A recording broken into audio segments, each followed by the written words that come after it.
Ito lang gusto ko lang i-share sa mga nagbi-business or may business na naghahanap kayo or kumukuha kayo ng mga mananahi, okay, or subcon. So, dito sa part na to, dito sa gilid, sa side ng damit, let's say sa blouse, ako, hindi ko pa alam kung ano gusto nilang tahi.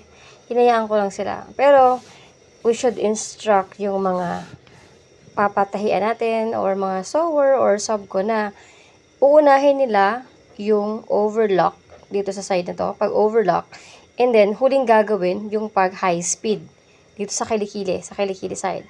Alam niyo kung bakit? Eto, this is an example. Ito ang na-experience ko sa mga pinatahi ko. Ayan, nauna niyang ginawa yung yung pagtahi dito sa high speed sa taas at nahuli sa side na to basta sa gilid ng katawan yung overlock, yun na nahuli. Again, dapat siguro, or yun talagang dapat sa gilid ng katawan na part, then kilikili yung huling gagawin sa high speed. Since high speed ang nauna sa kanya, pinahuli yung overlock. So pag i-check nyo yung tinahi nila, ayan, di ba? Anin ko siya.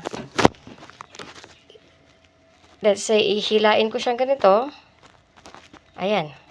Tas-tas yan. Kasi hindi nakalaki. Overlock. Hindi siya nakalock. So, nagpatahi ka. Tapos, mag-ayos ka pa. I-fix mo pa lahat ng tinahi niya.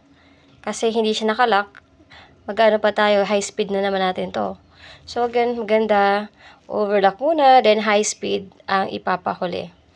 So, yun lang. Share ko lang kasi yan ang na-experience ko sa mga sewer na nakuha ko.